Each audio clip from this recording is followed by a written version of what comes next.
Chapter number 3 consumer equilibrium. अभी ये equilibrium क्या होता है वो सब समझेंगे। इंडेक्स लिखो, ये चैप्टर में क्या क्या पढ़ना है। सबसे पहले मीनिंग ऑफ यूटिलिटी, बात नहीं लिखो। सबसे पहले मीनिंग ऑफ यूटिलिटी, चैप्टर का नाम chapter 3 consumer equilibrium. Consumer equilibrium,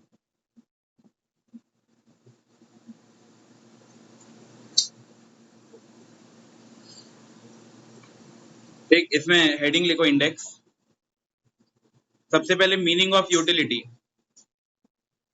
utility क्या होता है वो समझेंगे।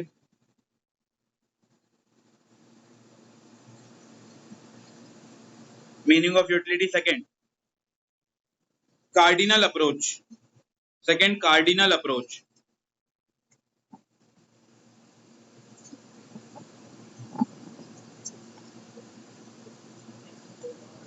Second, cardinal approach. Cardinal approach के अंदर लिखो law of diminishing marginal utility. Cardinal approach के अंदर लिखो law of diminishing marginal utility. या अभी के लिए सिर्फ इतना लिख लो, लॉ ऑफ डीएमयू। इसको बाद में हम लोग डिस्कस करेंगे, लॉ ऑफ डीएमयू। ठीक, उसके नीचे का कुछ लिखने का जरूरत नहीं है। फिर थर्ड पॉइंट, पहला लिखना है meaning, meaning of utility. Second, cardinal approach. Cardinal approach के ब्रैकेट में लिखना है लॉ ऑफ डीएमयू। तीसरा लिखना है consumer equilibrium in 1 and 2 commodity. Consumer equilibrium in 1 and 2 commodity. Fourth वाला नहीं है अपने सिलेबस में, यहाँ फोर्थ हेडिंग इसको बना लो, indifference curve. Fourth, indifference curve. Fifth, budget line. Fifth, budget line. Sixth, consumer equilibrium in ICA. Consumer equilibrium in ICA, अभी शॉर्ट में लिखो, वो इंडिफरेंस कर्व एनालिसिस है। बस इतना ही हेडिंग लिखना है, और नीचे का 2 लाइन छोड़ देना, वहां पे मैं बाद में टॉपिक लिखाऊंगा।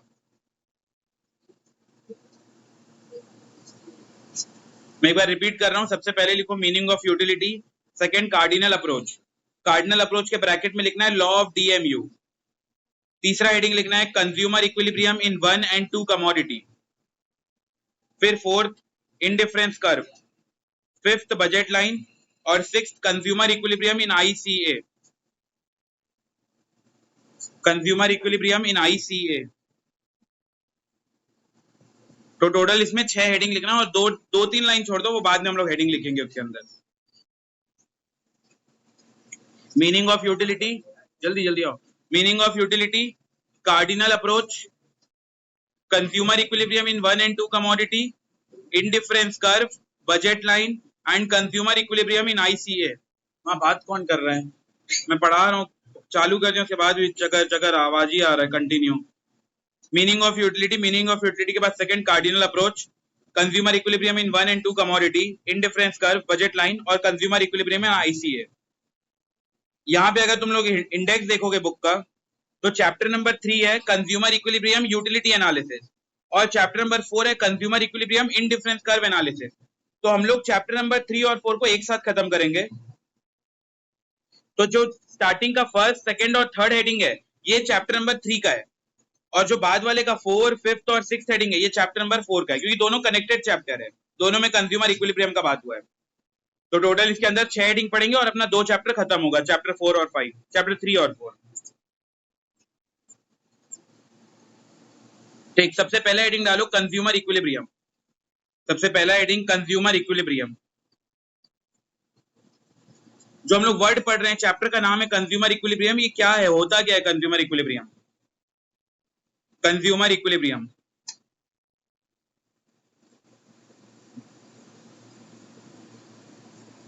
तो पहले मीनिंग लिखो, कंज्यूमर कौन होता है।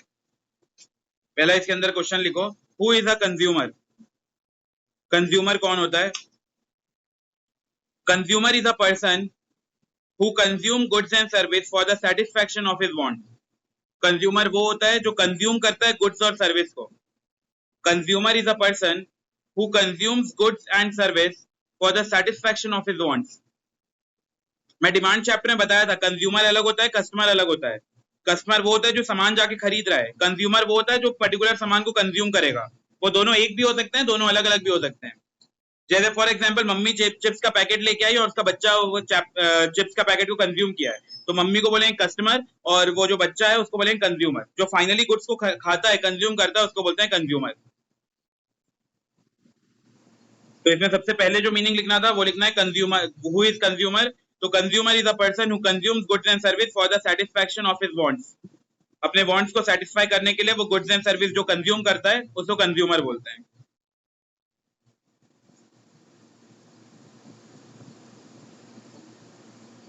ठीक, अब एक हम एग्जांपल से हम लोग समझते हैं।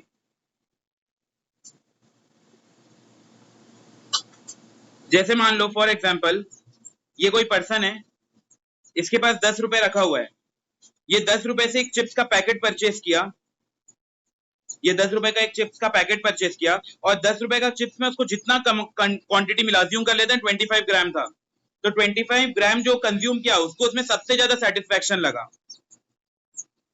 तो हम लोग बोलेंगे कि 10 रुपए जो है ये कंज्यूमर इक्विलिब्रियम है। कंज्यूमर इक्विलिब्रियम का मतलब जब मैं 10 रुपए अगर खर्चा कर रहा हूं तो उससे जो भी चीज मैं कंज्यूम कर रहा हूं वो वर्थ इट होना चाहिए। जैसे मान लो फॉर एग्जांपल मैं कैलकुलेटर खरीदा 100 रुपए का, ये कैलकुलेटर खरीदते साथ बंद हो गया, क्या वो वर्थ इट रहा मेरे लिए? नहीं, ये खरीदते साथ बंद हो गया तो ये वर्थ इट नहीं रहा, तो उसमें कंज्यूमर इक्विलिब्रियम नहीं है। कंज्यूमर इक्विलिब्रियम मतलब अगर मैं कहीं 100 रुपए लगा रहा हूं तो जो चीज मैं परचेज कर रहा हूं उससे मेरे को सेटिस्फेक्शन मिलना चाहिए, मेरे को चीज वर्थ इट फील होना चाहिए। जैसे अगर मैं 200 रुपए कोई मूवी टिकट परचेज किया और मूवी बहुत ही बोरिंग था, इसका मतलब कंज्यूमर सेटिस्फाई नहीं है, कंज्यूमर इक्विलिब्रियम में नहीं है। लेकिन अगर 200 रुपए का मूवी टिकट परचेज किया और मूवी देखकर बहुत ज्यादा सेटिस्फेक्शन हुआ, बहुत मजा आया, मूवी इंटरेस्टिंग था मूवी, तो बोलेंगे कंज्यूमर इक्विलिब्रियम में। मतलब कंज्यूमर इक्विलिब्रियम एक ऐसा पोजीशन होता है जब कंज्यूमर अपने मैक्सिमम सेटिस्फेक्शन में होता है। वो बोलता है कि जहां मैं 100 रुपए देकर टिकट खरीद रहा हूं, मेरे को 100 रुपए का बेनिफिट भी मिल गया, मेरे को नुकसान नहीं लगा। लेकिन अगर मान लो 100 रुपए देकर उसको 80 रुपए का बेनिफिट मिल रहा है, क्या वो मैक्सिमम सेटिस्फेक्शन है? नहीं, तो इसमें कंज्यूमर इक्विलिब्रियम नहीं रहेगा। तो हम लोग जो बार बार बोल रहे हैं कंज्यूमर इक्विलिब्रियम इक्विलिब्रियम, ये क्या होता है? ये एक मैक्सिमम सेटिस्फेक्शन होता है।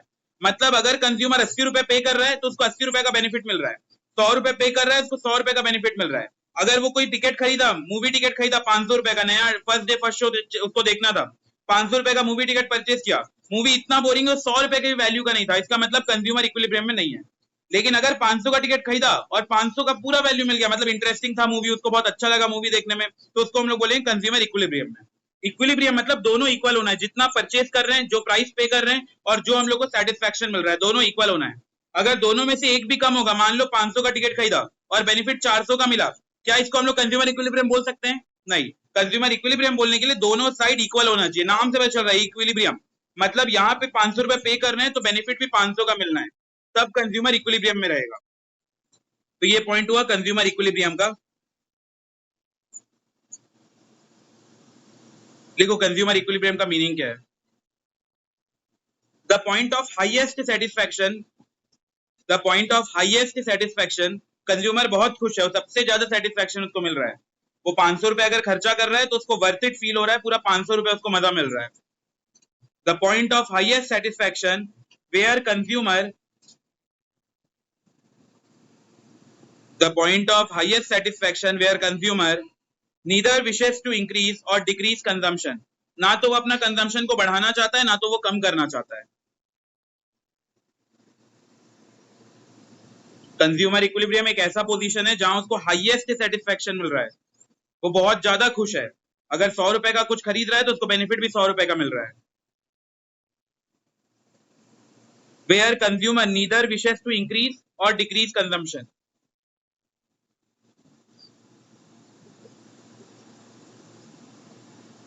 Neither wishes to increase not decrease the consumption. मतलब वो एक ही बार पिक्चर देखकर वो सेटिस्फाई है, ना तो वो दोबारा जाना चाहता है पिक्चर देखने के लिए, ना तो उसको कम फील होना है कि मैं 100 रुपए का टिकट खरीदा हूं कहीं 80 रुपए का मजा है, ऐसा नहीं होना है। एकदम सेम लेवल का होना है। 100 रुपए का टिकट खरीदा है तो मजे भी उसको 100 रुपए के मिलने चाहिए। तो इसमें पॉइंट याद रखो, कंज्यूमर इक्विलिब्रियम हाईएस्ट सेटिस्फेक्शन का पॉइंट होता है जहां पे कंज्यूमर ना तो अपना कंजम्पशन को बढ़ाना चाहता है ना तो कम करना चाहता है, जितना रुपए वो पे कर रहा है उसमें बहुत खुश हो रहा है, मैक्सिमम सेटिस्फेक्शन में। तो इसमें वर्ड याद रखना हाईएस्ट सेटिस्फेक्शन है। अब अगला लिखो पॉइंट, मीनिंग ऑफ यूटिलिटी। अगला point meaning of utility. Utility क्या होता है? Meaning of utility,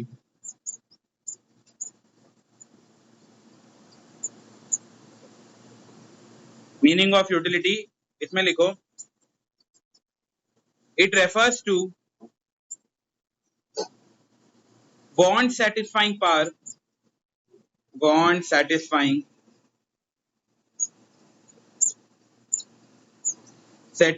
power of commodity. Commodity का मतलब होता क्या है? गुड्स को बोलते हैं, इकोनॉमिक्स में गुड्स को कमोडिटी बोलते हैं, वस्तु को।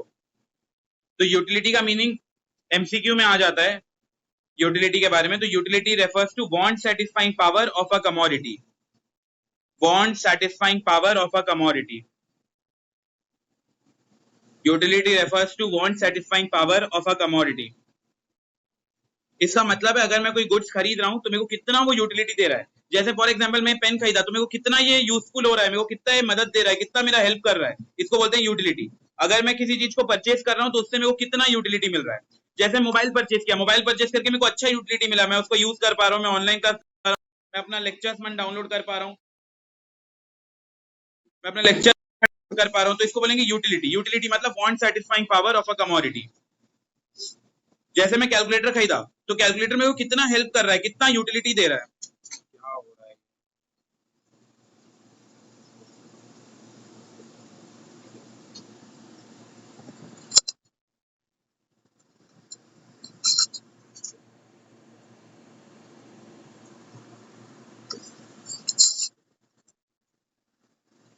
यूटिलिटी का मतलब होता है bond satisfying power of a commodity. अगर मैं किसी चीज को खरीदा हूं तो मेरे को उससे कितना यूटिलिटी मिल रहा है, वो कितना मदद कर रहा है पर्टिकुलर गुड्स, उसको हम लोग बोलेंगे यूटिलिटी। जैसे फॉर एग्जांपल मेरे को प्यास लग रहा था, मैं कोई फ्रूटी पिया या पिया, लीची खरीदा, तो लीची मेरे को कितना यूटिलिटी दे रहा है, कितना मेरा मदद कर रहा है, कितना मेरे को सेटिस्फैक्शन दे रहा है, उसको बोलेंगे हम लोग यूटिलिटी। अब अगला लिखो फीचर्स ऑफ यूटिलिटी। यूटिलिटी मतलब एक सामान कितना मेरे को बेनिफिट देगा। अब हम लोग पढ़ रहे हैं फीचर्स क्या क्या है यूटिलिटी का। फीचर्स ऑफ यूटिलिटी, सबसे पहला लिखो एथिकली न्यूट्रल। सबसे पहला feature ethically neutral. Second it is subjective. तीसरा वाला लिखने का जरूरत नहीं है, वो पॉइंट इंपॉर्टेंट नहीं है। तो हम लोग फीचर्स ऑफ यूटिलिटी पढ़ रहे हैं। सबसे पहला ethically neutral, ethically neutral. Second it is subjective, it is subjective.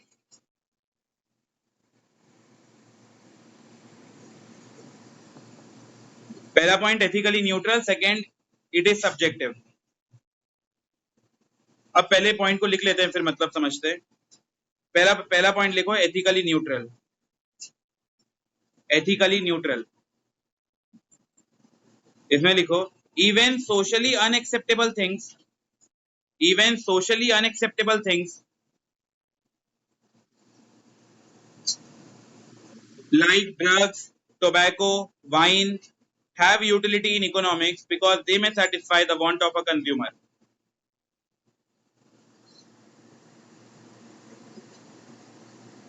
Even socially unacceptable things like drugs, tobacco, wine have utility in economics because they may satisfy the want of consumer.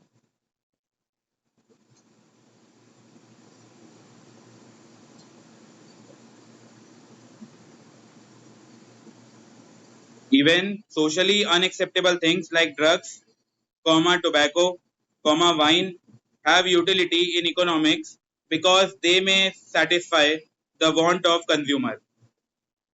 Because they may satisfy the want of consumer.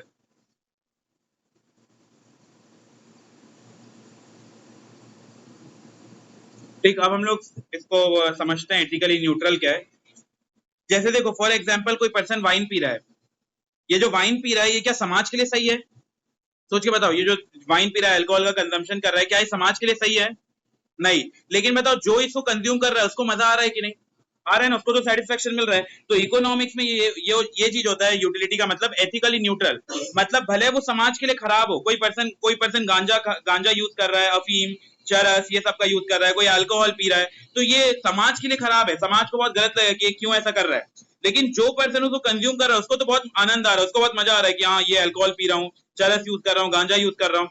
तो याद रखना है ethically neutral का मतलब भले समाज के लिए खराब है, समाज के लिए ड्रग्स खराब है, टोबैको खराब है, वाइन खराब है, लेकिन जो पर्सन कंज्यूम कर रहा है उसको तो मजा आ रहा है, तो इकोनॉमिक्स में उसको भी यूटिलिटी बोलेंगे। इकोनॉमिक्स में यूटिलिटी जो होता है एथिकली न्यूट्रल होता है, समाज के लिए खराब भी हो लेकिन किसी को तो मजा आ रहा है ना, तो उसको हम लोग बोल देंगे वो यूटिलिटी है, उस पर्टिकुलर पर्सन के लिए यूटिलिटी है, उसको मजा आ रहा है उस चीज को कंज्यूम करने में। तो ये हो गया ethically neutral. Even socially unacceptable things like drugs, tobacco, wine have utility in economics because they may satisfy want of consumer. जो उसको कंज्यूम कर रहा है उसको अच्छा लग रहा है, तो इकोनॉमिक्स में यूटिलिटी का मतलब है एथिकली न्यूट्रल, समाज में पसंद हो नहीं हो फर्क नहीं पड़ता, जो कंज्यूम कर रहा है उसको अच्छा लग रहा है तो बस उसके अंदर यूटिलिटी है। Second, it is subjective. अगला हेडिंग लिखो, इट इज सब्जेक्टिव।